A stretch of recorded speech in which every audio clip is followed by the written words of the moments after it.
travel with me. Hey fellow humans, Mina here. Welcome back to another Drive and Talk. And I know it's not spooky month, but we're going to talk about a spooky book again because I can. And this week we're talking about the sequel to the last book that we reviewed last week, which was The Exorcist. So this book is Legion by William Peter Blatty.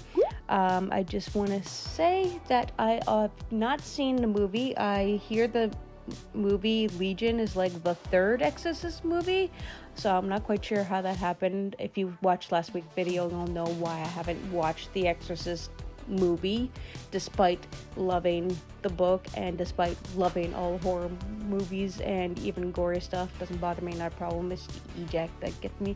But yeah, on to the book. I wanted to like this book. I really did.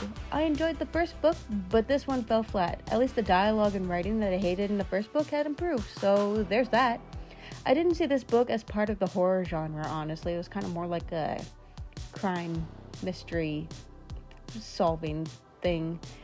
And I barely saw anything demonic besides the killing in this book.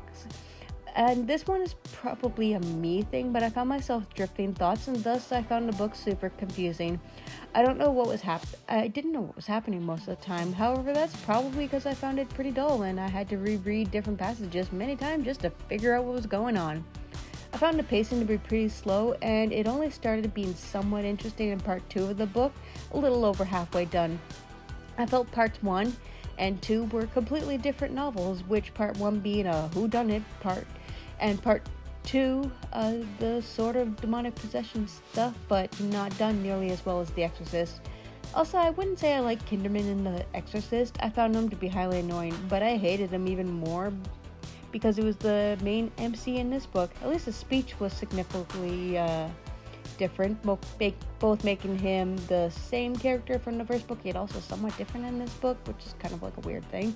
It's like the same character, yet not, but it is. Anyway, I felt this book was written as a cash grab because of how popular The Exorcist was, as there are barely any returning characters from the first book, and we don't even hear about Chris or Reagan in this one. Nothing wrong with cash grabs. Sometimes they can actually be pretty good, even if they're done just for a little bit of money, but I don't think this one hit the mark. That being said, I'm sure this book appeals to some people. Maybe they even find it terrifying. Sadly, I don't think this book hit the mark. And that's why I gave it 2 stars, because it was okay. It wasn't like the worst thing I ever read. But yeah, how about you guys, my fellow humans? Did you even realize that Legion was the second book after The Exorcist? Did you see Legion the movie? Did you see any of The Exorcist? I think it's a trilogy. I know there's a modern remake or revamp or something of it. Exorcist Believer. I haven't seen that one, but I would like to see that one. Let me know in the comments down below. Yeah, anywho, that's all I gotta say for now. If you want to keep hearing more about stuff, be sure to follow me in all your favorite socials. Links below. Stay safe and take care. Bye!